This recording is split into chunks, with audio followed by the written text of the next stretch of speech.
कई लोग कहते हैं कि हमें गुस्सा बहुत आता है। बहुत सोचते हैं कि गुस्सा न करें, पर हर बार फेल हो जाते हैं। कस्में भी खाते हैं कि अब कभी गुस्सा नहीं करेंगे, पर फिर भी बहुत गुस्सा आता है। क्रोध एक ऐसी चीज है जो आपके प्यारे से प्यारे रिश्ते में भी जहर भर सकता है। क्रोध सबसे पहले आपके मन में जहर भरता है, आपकी जिंदगी में जहर भरता है, आपकी पूरी दुनिया में जहर भर जाता है। जो इंसान क्रोध करता है वो क्रोध करने से पहले भी दुखी रहता है, क्रोध करते समय भी दुख को पाता है और क्रोध करने के बाद भी दुखी होता है। कभी विचार करके देखना, क्या आपको क्रोध करने से कभी खुशी मिली, सुख मिला? क्या आप किसी इंसान को अलाउ करेंगे अपने ऊपर गुस्सा करना, क्रोध करना, कि हमें जो चाहे बोल दे और जैसे चाहे बोल दे? कोई भी व्यक्ति किसी का भी क्रोध पसंद नहीं कर सकता, तो हमारे क्रोध को कोई क्यों स्वीकार करेगा, क्यों पसंद करेगा? एक व्यक्ति एक गुरुजी के पास गया और गुरुजी को जाके बोला, गुरुजी मुझे बहुत क्रोध आता है और उस क्रोध की वजह से मेरे घर में सब मुझसे खफा रहते हैं और उस क्रोध की वजह से मुझे भी ग्लानि और पश्चाताप रहता है। मैं लोगों से नजरें नहीं मिला पाता, ऐसे ऐसे शब्द क्रोध में कह जाता हूं कि जिनको बाद में लौटाया नहीं जा सकता।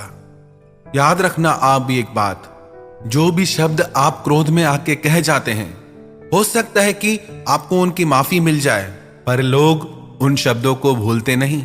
तो याद रखना, जो भी आप क्रोध में शब्द कहेंगे, उन शब्दों का सामना आपको भी जिंदगी भर करना पड़ेगा। तो उसने गुरुजी से कहा कि मैं परेशान हो गया हूं, बहुत कोशिश करता हूं, पर गुस्से की आदत छूटती ही नहीं। गुरुजी ने कहा, एक काम करो, जब भी तुम्हें गुस्सा आए ना, तो बस एक बात याद रखना कि गुस्सा मैं करूंगा, पर कल, आज नहीं करूंगा। जब भी गुस्सा आए बस इतना संयम मन में रखना कि गुस्सा मैं करूंगा, पर आज नहीं, कल। उसने बोला, गुरुजी इससे थोड़ी गुस्सा शांत हो जाएगा, दूसरे दिन भी तो गुस्सा करूंगा ना। गुरुजी ने कहा, तुम ये करके तो देखो। वो घर गया, उसे किसी बात पे गुस्सा आया, पर उसे गुरुजी की बात याद आई, गुस्सा तो मैं करूंगा, पर आज नहीं, कल। कल तो दूर की बात है, थोड़ी देर ही बाद ही उसका गुस्सा शांत हो गया। याद रखना एक बात, गुस्सा एक धुएं की तरह है, एक बादल की तरह है, जो थोड़ी देर रह के फिर आगे चला जाता है। बस वो थोड़ी देर हमको संयम साधना है, बस वो थोड़ी देर हमको कंट्रोल करना है। हम बर्दाश्त नहीं कर पाते चीजों को। कई लोग कहते हैं कि हम गुस्सा करते नहीं, लोग हमें गुस्सा दिला देते हैं। तुम कोई टीवी हो क्या जो किसी ने रिमोट कंट्रोल में जैसा चैनल चलाया और तुमने प्रोग्राम देना शुरू कर दिया? लोग आजकल इतने हल्के क्यों हो गए हैं? कितना आसान हो गया है आजकल किसी को भी गुस्सा दिलाना और किसी को भी खुश करना इतना मुश्किल क्यों हो गया है? क्योंकि हमारी ये गंदी आदत है, हम हर बुरी बात का ब्लेम दूसरों पे डाल देते हैं कि उसकी वजह से, अगर वो नहीं होगा तो कोई और होगा। या तो ऐसा हो कि आपके लिए पूरी दुनिया ही बदल जाए, दुनिया का एक एक इंसान बदल जाए ताकि आपको गुस्सा नहीं आए, दुनिया की हर चीज बदल जाए, हर नियम बदल जाए क्योंकि आपको गुस्सा नहीं आए। आपको फिर भी गुस्सा आएगा क्योंकि वो आपके भीतर है। बाहर के लोग तो निमित्त बनते हैं उस गुस्से को बाहर निकालने के लिए, वो तो आपने भर ही रखा है अपने भीतर। बस जरूरत है खुद को पहचानने की, जानने की। जैसे उस व्यक्ति को गुरुजी ने कहा कि गुस्सा कल करना, बस थोड़ी देर का संयम और गुस्सा गायब। कई लोग कहते हैं कि गुस्से को कंट्रोल नहीं किया जा सकता। गुस्सा कोई रोकने वाली चीज थोड़ी है, जब आता है तो आ जाता है, फिर नहीं दिखाई देता कौन छोटा कौन बड़ा, आपको सब दिखाई देता है। आप उसी पे ही गुस्सा करते हो जो आपसे कमजोर हो, जो आपसे छोटा हो। अपने बॉस के ऊपर गुस्सा करके दिखाओ, किसी पहलवान के ऊपर गुस्सा करके दिखाओ, जो आपसे शक्ति में ज्यादा हो, बल में ज्यादा हो, उस पर गुस्सा करो।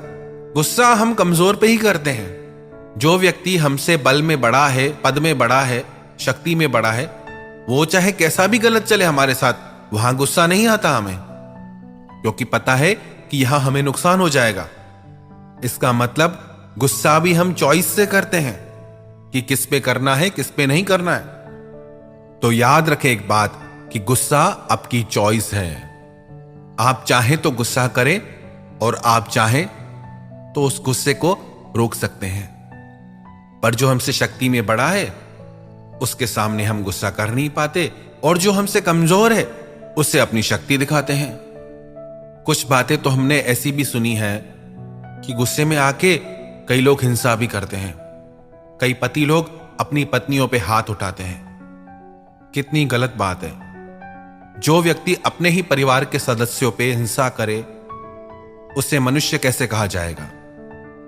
हमारी एक प्रार्थना सभी माताओं बहनों से है, आप भी अपने जीवन में हिंसा का विरोध कीजिए। चुप करके मत सहिए। जब आपके साथ पहली बार ऐसा हो तभी रोक दीजिए, इससे आदत मत बनने दीजिए। अपनी शक्ति आप खुद बनिए। ऐसी बहुत बातें सुनते हैं, बहुत माताओं बहनों पे अत्याचार भी होता है। इस इंतजार में मत बैठे रहिए कि कोई आएगा आपकी रक्षा के लिए। सबसे पहले आप खुद की रक्षा खुद करना सीखिए। पहली बार में ही विरोध कीजिए, रोकिए कि नहीं, ये चीज हम नहीं सहेंगे, हम हिंसा नहीं सह सकते। कुछ कुछ तो ऐसे भी किस्से सुने हैं, इतना दर्द है उनमें जिन्हें बयां भी नहीं किया जा सकता। कैसे लोग इतने निर्दयी हो सकते हैं। तो आप इस चीज का विरोध कीजिए, इसे सहिए मत। क्रोध एक ऐसी अग्नि है जो सिर्फ क्रोध करने वाले को नहीं, उसकी पूरी दुनिया को जला डालती है, उसके पूरे परिवार को जला डालती है।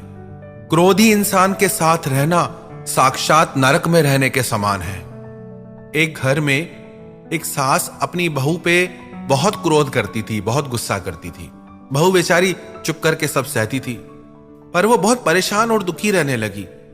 सोचने लगी, आखिर कब तक सहूंगी मैं, कब इन बातों का अंत होगा। एक दिन उसके शहर में एक महात्मा आए। उसने महात्मा को सारी बात बताई। महात्मा ने कहा कि जब तुम्हारी सास तुम पे गुस्सा करे ना, तो तुम उसकी वो आवाज रिकॉर्ड कर लेना, और जब भी वो दूसरी बार गुस्सा करने लगे, क्रोध करने लगे, तो उसकी वो रिकॉर्डिंग उसके सामने चला देना। वो बोली ठीक है। उसने वैसा ही किया। उसकी सास ने जैसे ही गुस्सा किया, उसने सारी रिकॉर्डिंग कर ली। दूसरी बार जैसे ही उसकी सास गुस्सा करने लगी, उसने वो रिकॉर्डिंग चला दी। उस आवाज को सुनकर उसकी सास को बहुत अजीब लगा। उसने अपनी बहू से पूछा, ये कौन है? इतनी गंदी आवाज, इतने गंदे गंदे शब्द कौन बोल रहा है? किसकी आवाज है? इतने गंदे शब्द हैं, मेरे कानों में चुभ रहे हैं। कौन है ये? मुझे क्यों सुना रही है ये? उसकी बहू ने बोला कि ये आपकी आवाज है और ये सारे शब्द भी आपके हैं। जब उसकी सास ने वो पूरी रिकॉर्डिंग सुनी, उससे बड़ा अफसोस हुआ कि इतनी गंदी आवाज, इतने बुरे शब्द मेरे मुंह से निकलते हैं। उस दिन उसे अपनी गलती का एहसास हुआ। रिश्ता चाहे कोई भी हो, सास बहू का, पति पत्नी का, पर जहां क्रोध आ जाता है वहां खटास आ जाती है, वहां लोग खुश नहीं रह पाते। कई लोग कहते हैं फिर तो हम किसी को कुछ कहें ही नहीं, जिसको जैसे मर्जी करने दे, बच्चों को भी कहना छोड़ दे। नहीं, परमात्मा ने आपको विवेक दिया है। बातों को समझें कि कौन सी बात किस विषय में की जा रही है। ये बात खास करके उन लोगों के लिए है जिनके जीवन में क्रोध की वजह से जहर भर गया है। यदि आपके बच्चे गलत रास्ते पे जाते हैं तो आपका फर्ज है उन्हें समझाना। किसी की भलाई के लिए थोड़ा ऊपर से गुस्सा दिखाने में कोई बुराई नहीं है। गुस्सा और क्रोध ये दोनों अलग चीजें हैं। आपने गुस्सा किया, उस टाइम बात बोली, वहीं बात पूरी हो गई। क्रोध एक ऐसी अग्नि है, आप पहले भी जलते हैं, क्रोध करते टाइम भी चलते हैं और बाद में भी जलते रहते हैं। वही बातें आपके मन में चलती रहती हैं, तो उन बातों को सुधारना है। यदि आपको अपने लिए, अपने परिवार की भलाई के लिए कभी थोड़ा बहुत गुस्सा करना पड़ा, बोलना पड़ा, तो कोई बात नहीं, बात बोल दी, बात खत्म। पर उन बातों को दिल में बिठा के मत रखिए, उसको क्रोध की अग्नि मत बनाइए। बातें बोल के आगे बढ़ जाइए। न आप किसी का क्रोध सह सकते हैं, न कोई आपका क्रोध सहना पसंद करेगा। तो क्यों आपने इस जहर को अपनी जिंदगी में पाल रखा है? और जितना इस बीमारी को पालेंगे ये उतना बढ़ती जाएगी। फिर आप खुद का भी दिल दुखाएंगे, अपने परिवार वालों का भी दिल दुखाएंगे, खुद की नजरों से भी गिर जाएंगे और सबकी नजरों से भी गिर जाएंगे। तो छोड़िए इस बीमारी को। जब भी गुस्सा आए ना, तो याद रखना ये बात कि आज नहीं कल करेंगे।